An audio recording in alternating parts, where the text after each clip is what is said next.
ఇలాంటి బుల్లెట్లు జేడీని ఏమి చేయలేవు. జేడీ తప్పకుండా కోలుకుంటుంది, చూస్తూ ఉండు అని సాధు నాయక్ ధైర్యం చెప్తూ ఉంటే అప్పుడే డాక్టర్ బయటికి వస్తుంది.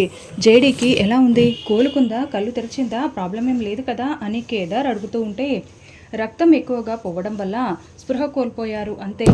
ఆవిడ త్వరగా రికవరీ అవుతున్నారు. రూమ్కి షిఫ్ట్ చేసిన తర్వాత చూడండి. కొన్ని రోజులు బరువులు ఎత్తకూడదు, ఎలాంటి ప్రాబ్లం లేదు అని డాక్టర్ చెప్తుంది. ధాత్రి దగ్గరికి కేదార్ వాళ్ళందరూ రావడంతో జేడీ ఎలా ఉంది అని సాధు నాయక్ అడుగుతూ ఉంటాడు. మచ్ బెటర్ సార్ అని జేడీ చెప్తూ ఉంటుంది. సార్ మీనన్ అని జేడీ అనడంతో మీనన్ చనిపోయాడు అని సాధు నాయక్ చెప్పగానే జేడీ కొంచెం సంతోషపడుతూ ఉంటుంది. సార్ కానీ అని జేడీ అనడంతో 25 కిందట కావ్య మీనన్ని రోడ్డు మీద పరుగులు పెట్టించింది. తర్వాత మీనన్ నీడని కూడా ఎవరు తాకలేకపోయారు. నువ్వు డ్యూటీలో జాయిన్ అయిపోయినప్పుడు మీనన్ని మట్టు పెడతానని మాట ఇచ్చావు. నీ మాట నిలబెట్టుకున్నావు జేడీ. మళ్ళీ కావ్య కూతురే మీనన్ని మట్టు పెట్టింది. ఇప్పుడు కావ్య బ్రతికి ఉంటే she will proud of you అని సాధు నాయక్ చెప్తూ ఉంటాడు. కానీ సార్ మన వాళ్ళు అని జేడీ అనడంతో అవును, ఇద్దరు ఎఫిషియెంట్ పోలీస్ ఆఫీసర్లని మనం కోల్పోయాము అని సాధు నాయక్ అంటాడు. కానీ వాళ్ళిద్దరితోనే అంతా అయిపోయింది జేడీ. ఇక మీనన్ వల్ల ఏ ఒక్కరు కూడా ప్రాణాలు కోల్పోరు అని కేదార్ అంటాడు. చూడు జేడీ, నువ్వు ముందు కోలుకోవడం మీద దృష్టి పెట్టు.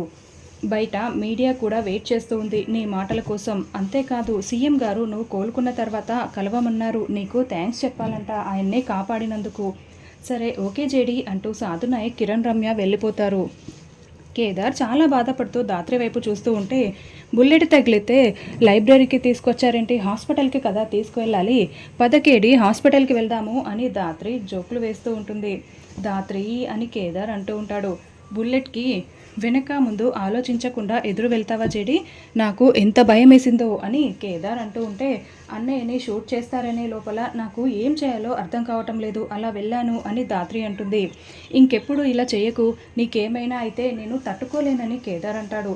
నాకేమీ కాలేదు కదా అని ధాత్రి అంటుంది. 2 రోజుల్లో డిశ్చార్జ్ చేస్తాము అని కేదార్ అంటే అయ్యో నేను 2 రోజులు ఇక్కడ ఉండలేను కేదార్, సాధు నాయక్ సార్తో మాట్లాడి వెంటనే డిశ్చార్జ్ చేయించు, ఇంటికి వెళ్ళిపోదాం, కావాలంటే నేను ఇంటి దగ్గర ఏ పని చేయను, ఫుల్గా రెస్ట్ తీసుకుంటాను అని ధాత్రి అంటుంది. చూడు ధాత్రి, నీ మాటలు నేను అస్సలు నమ్మను, నువ్వు పని చేయకుండా రెస్ట్ తీసుకోవడమా అని కేదార్ అంటాడు. అప్పుడే సురేష్, కౌశికి ఇద్దరు కూడా జేడీ ఆఫీసర్ ఏ రూమ్లో ఉన్నారు అని అక్కడికి వస్తూ ఉంటారు. అయితే సాధు నాయక్, కిరణ్ రమ్య వీళ్ళు లోపలికి వస్తూ ఉంటే ఏమాత్రం గమనించుకోకుండా వాళ్ళు బిజీగా ఉంటారు. నేరుగా కౌశికి, సురేష్ లోపలికి వస్తారు. అయితే ధాత్రి మొహానికి మాస్క్ పెట్టుకొని ఉంటుంది. వాళ్ళు రావడానికి ముందే ధాత్రి కౌశికి, సురేష్ని చూసేసి వదిన వస్తున్నారు, మాస్క్ ఎక్కడా అని అడగడంతో అయ్యో ఒక్కటి కూడా లేదు అని కేదార్ అంటాడు. ఏదో ఒకటి చెయ్యి, వెతుకు అని చెప్పి మాస్కులు ఇద్దరూ పెట్టుకొని ఉంటారు. ఏంటి ఇద్దరు అలా కంగారు పడుతున్నారు అని కౌశికి అడగడంతో మీరు వస్తారని అనుకోలేదు అని కేదార్ అంటాడు. మీరు నా ప్రాణాలు కాపాడారు కదా, రాకుండా ఎలా ఉంటామో థ్యాంక్స్ చెప్పడానికి వచ్చాము అని సురేష్ చెప్తాడు. అవును జేడి, నాకు ఏ కష్టం వచ్చినా నువ్వు నాకు అండగా నిలబడుతూ నన్ను కాపాడుతూ వస్తున్నావు. మొదట్లో నువ్వు నన్ను టార్గెట్ చేస్తున్నావని, నన్ను ఏదో ఇబ్బంది పెడుతున్నావని నేను నిన్ను అనుమానించాను. కానీ నాకు కష్టం వచ్చిన ప్రతిసారి నువ్వు కాపాడడం చూస్తూ ఉంటే మన ఇద్దరిది ఏ జన్మ సంబంధమో అని అనిపిస్తూ ఉంది.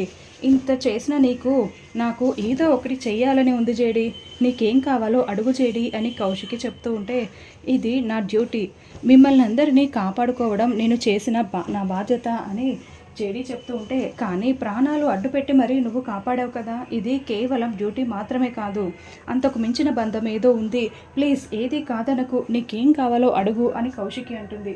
నాకేం అవసరం లేదు కౌశికి గారు, మీరేదో ఇస్తారని ఆశించి నేను ఇదంతా చేయలేదు అని జేడీ అంటుంది. నాకు తెలుసు జేడీ, నువ్వేమీ ఆశించవని, కానీ నేను అడుగుతున్నాను కదా, ఏం కావాలో చెప్పు అని కౌశికి అనడంతో సమయం వచ్చిన రోజున అడుగుతానులేండి అని ధాత్రి చెప్తుంది. సరే నేను నీకు మాట ఇస్తున్నాను, నువ్వు ఎప్పుడు ఏమడిగినా కూడా కాదనకుండా నేను నీ కోరిక నెరవేరుస్తాను అని ధాత్రి చేతిలో చేయి వేసి మరీ కౌశికి మాట ఇస్తుంది. ధాత్రి కేదార్ వైపు, కౌశికి వైపు అలాగే చూస్తూ ఉంటుంది. అయితే ధాత్రి రైట్ షోల్డర్ బాగా నొప్పిగా ఉండడంతో అమ్మా అని అంటూ ఉంటుంది. అయ్యో ఏమైంది అని కౌశికి అనడంతో అంటే రైట్ షోల్డర్కే కదా బుల్లెట్ తగిలింది, చాలా పెయిన్గా ఉంది, దాన్ని కదిలించకూడదంట, మీరు ఆ చేతిలోనే కదా ఒట్టు వేశారు అని కేదార్ అంటే అయ్యో చూసుకోలేదు, సారీ జేడి, జాగ్రత్త, ఉంటాను అని కౌశికి బయటికి వస్తుంది. సరే జగదాత్రి, జాగ్రత్త, థ్యాంక్స్ అమ్మా అని సురేష్ కూడా బయటికి వస్తారు. ఓ కౌశికి గారు మీరా, నేను చూసుకోలేదే అని సాధు నాయక్ అనడంతో నేను జేడీని చూసి వెళ్తున్నాను, సరే మా రెప్యుటేషన్ మొత్తం కూడా కాపాడినందుకు థ్యాంక్ యూ సో మచ్ అని కౌశికి వెళ్తుంది. ఓ మీరు మాస్కులు పెట్టుకున్నారా, ఇంకా కౌశికి ఎక్కడ చూసేసిందో అని అనుకున్నాను అని సాధు నాయక్ అంటాడు. మేము కూడా లాస్ట్ మినిట్లో చూసి పెట్టుకున్నాం సార్ అని జేడీకేడి చెప్తూ ఉంటారు.